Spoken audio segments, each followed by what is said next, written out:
The Art of Spending Money by Morgan Housel, audiobook summary. Money is complicated. The first part of the equation's hard enough. How to make enough of it. The second part's even trickier. How to use it. Human psychology has us chasing status symbols that fade, saving out of fear rather than freedom, and confusing wealth with fulfillment. The result? Money, which should give us options and ease, instead becomes a source of anxiety and endless comparison. Think about how quickly your pride in a new purchase wears off. The fancy car becomes just the thing that gets you to work. The dream kitchen turns into the place where you microwave leftovers. Even long-awaited holidays can blur together once they stop feeling rare. We get used to comfort so fast that we forget how to enjoy it. Meanwhile, we scroll through other people's highlight reels and feel quietly behind. The pursuit of more money, more things, more status, crowds out the simple satisfaction of enough. Few people are more qualified to discuss the psychology of money than behavioral finance expert Morgan Housel. As this summary will reveal, spending well isn't about rules, budgets, or hacks. It's about understanding yourself.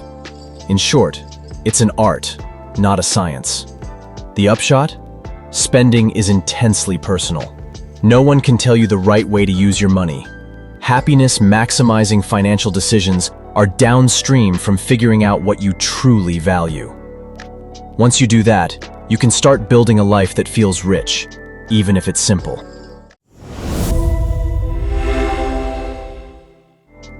Number 1. Money is a tool, not a scoreboard.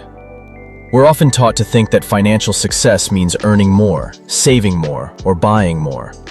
But the truth is simpler and harder at the same time. Money only works when it's used intentionally. Many of us spend years chasing wealth, only to find that once we make it, something feels off. That's because getting what we want, money, often distracts us from what we actually need: health, love, connection, and meaning. Without those, even a fat bank account can feel empty. The real challenge, then, isn't in making money, but in learning how to make it serve a happy and fulfilled life. Money can absolutely buy happiness, if it's spent with awareness. Think of the young guy who buys a car he can't afford to impress his friends, or the lifelong saver who can't enjoy retirement because saving has become part of their identity. These aren't financial problems, they're psychological ones. They reveal how tangled our emotions, fears, and social comparisons are when it comes to money. In school, finance is taught like physics, numbers, formulas, and tidy logic. But in real life, it's closer to art. Everyone's version of enough looks different, shaped by background, personality, and what they value most. The low-wage worker who feels grateful for what he has might feel richer than the entrepreneur who keeps chasing the next win. The difference isn't income, it's perspective. Understanding this gap between money and happiness means letting go of the idea that more is always better. Society, advertising, and even evolution push us toward comparison. Bigger houses, flashier cars, shinier toys. But using money to prove your worth to others is like running on a treadmill that never stops. You'll stay exhausted and still feel behind. True wealth is being able to say, "I have enough," and actually mean it. Psychologist Carl Jung once listed what makes people happy: good health, meaningful relationships, appreciation for beauty, fulfilling work, and a worldview that helps you handle life's ups and downs. Money can support some of these, but it can't replace them. You can buy comfort, not connection, security, not purpose. So the art of spending isn't about rules. It's about self-awareness. It's knowing what truly matters to you and spending in ways that support that. Maybe it's travel. Maybe it's time with family. Maybe it's work that feels meaningful. There's no universal formula. But if you use money to create freedom, not status, and if you define success by your own standards instead of someone else's, you'll likely find what so many people miss. Not just wealth, but peace. Number 2. Money feels right when it reflects who you truly are. There's a quiet pressure to live life the right way, to buy a certain kind of house, retire at a certain age, spend or save savvily. The problem is, none of this takes into account who you are, what makes you tick, what excites you, what you value most. Money only works when it matches your personality, your priorities, and your idea of a good life. The trick is to stop looking for the one-size-fits-all rule-book and start figuring out what feels right for you. Think of it like taste in food. If someone loves Italian and you prefer Mexican, no one's wrong. It's just preference. Yet when it comes to money, that same flexibility disappears. A friend buys a new car, and suddenly you wonder if you should too. Someone tells you renting is throwing money away, so you buy a house you don't really want. It's easy to start living by other people's values without noticing. Everyone has a different background, different fears, and different goals. Some people feel safe with a big savings cushion. Others find joy in spending on travel or experiences. Neither approach is morally superior. It just depends on what gives you peace of mind.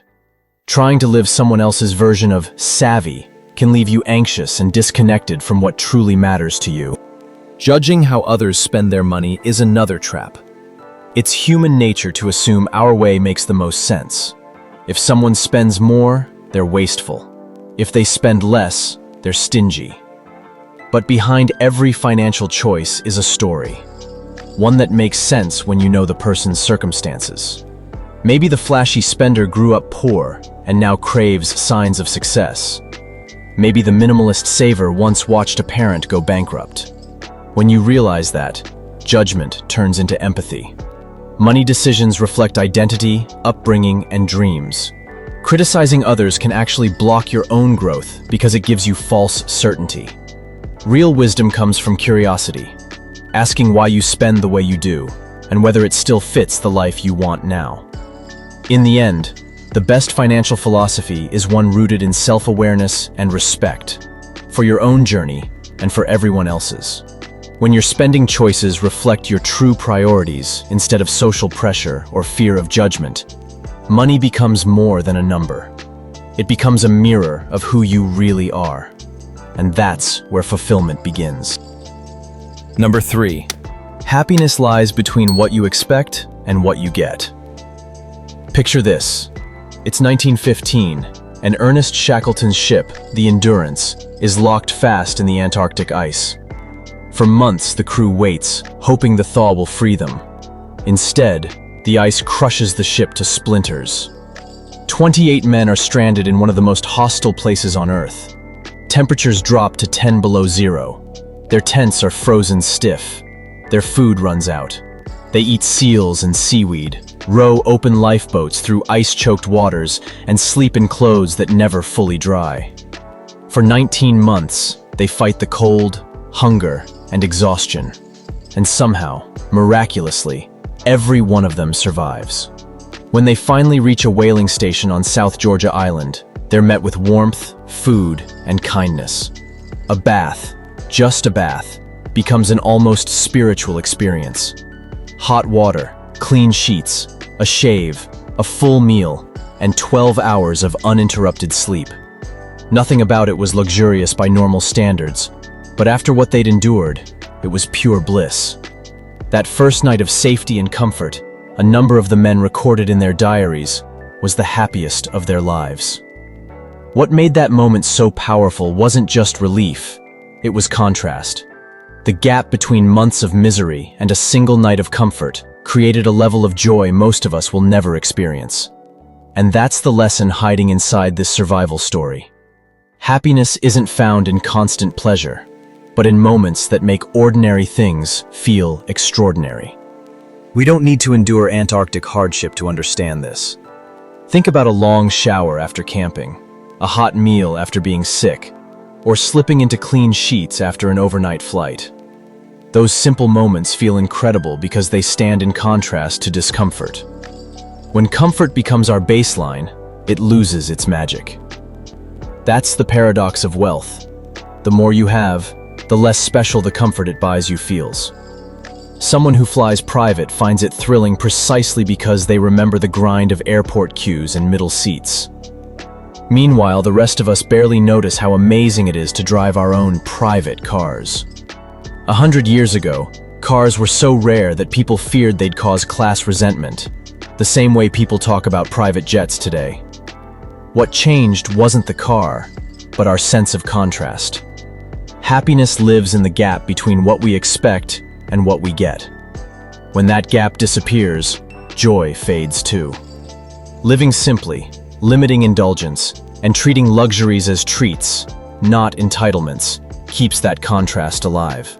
The best pleasures are the ones that surprise us, that remind us how far we've come, that make us pause and say, wow.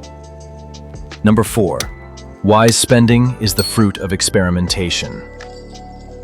There's no universal guide to what will make you happy. Some people dream of 5-star hotels and luxury travel, while others find joy in staying home with a good book. One person gets a thrill from fine dining, another from greasy late-night pizza.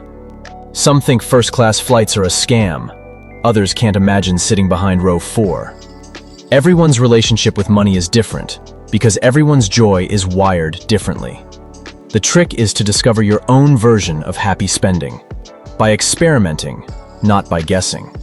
As we've seen, money becomes meaningful when it reflects what genuinely excites you, not what you're told should excite you. The only way to find that out is through trial and error. Think of it as using a wide funnel and a tight filter. Try lots of things, and quickly cut the ones that don't make your life better. You might spend more than usual on travel, or clothes, or gadgets, or good food. Maybe it's a concert, a day trip, or a new hobby. If it doesn't bring real joy or lasting satisfaction, move on without guilt. It's like closing a book that's not holding your attention. Stop early and pick something else. The point isn't to spend more, it's to spend smarter, based on experience. Over time, this process of testing and eliminating helps you build a life filled with things and experiences that actually matter to you. It's how you find your thing, that small cluster of indulgences that make you feel alive. For one person, it might be fashion.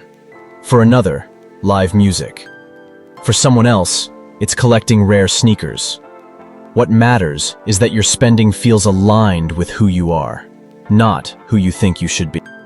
This mindset brings freedom.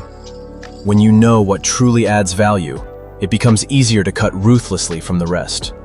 You stop feeling deprived when you skip the stuff you don't care about because you're making space for what you love. Someone might dress expensively, but drive a beat-up car. Others might skip restaurants, but spend big on family trips. Both are right, because they're true to the person living that life. In science, as in art, progress happens through experimentation. Trying many things, rejecting most, keeping the things that work or are beautiful. The same applies to money. You won't stumble upon happiness by following rules or copying others. You'll find it by testing, tweaking, and paying attention to how spending actually feels. Number 5. The luckier you are, the kinder you should be. Luck hides behind almost every success story. Talent, effort, and persistence matter, but chance, where you were born, who you meet, being in the right place at the right time, can change everything. Once you see that clearly, kindness stops being just a virtue and becomes a strategy. The more the world tilts in your favor, the more you owe it to others, and to yourself, to stay humble, fair, and generous. Kevin Costner once told a story that captures this perfectly. Early in his career, he had a close friend who was a struggling writer. The man was talented but hard to work with. Costner tried to help by setting up meetings, but every opportunity ended badly. Eventually, the friend ran out of money and became homeless. Out of pity, Costner let him stay in his guest room. Night after night, the man stayed up writing, pouring his hopes into a new script. Every day he asked Costner, "Will you read what I wrote?"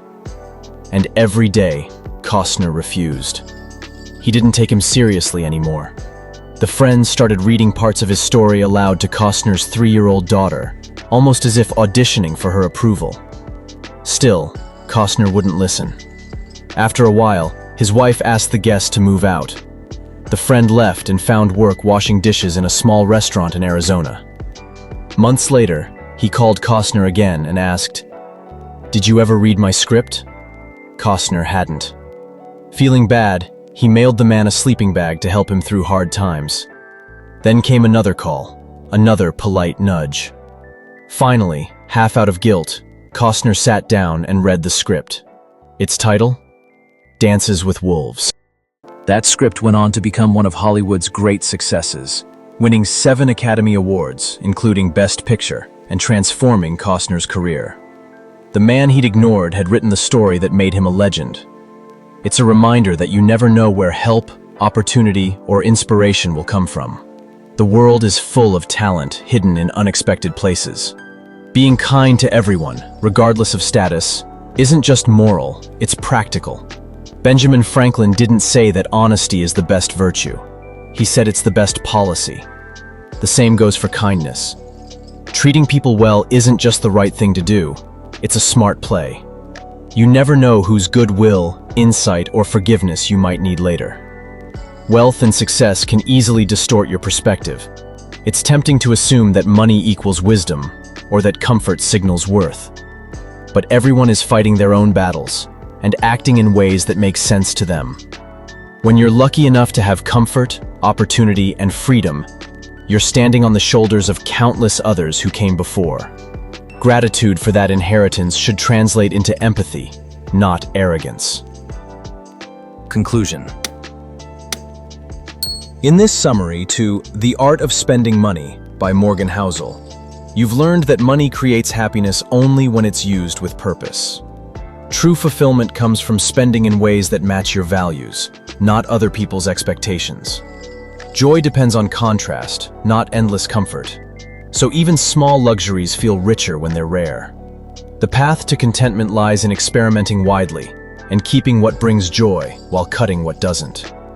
In the end, lasting wealth isn't about status, but humility, gratitude, and kindness toward others. Okay, that's it for this summary. We hope you enjoyed it. If you can, please smash that like button and subscribe. Which lesson you like most, comment below. We always appreciate your feedback. See you soon. Thank you.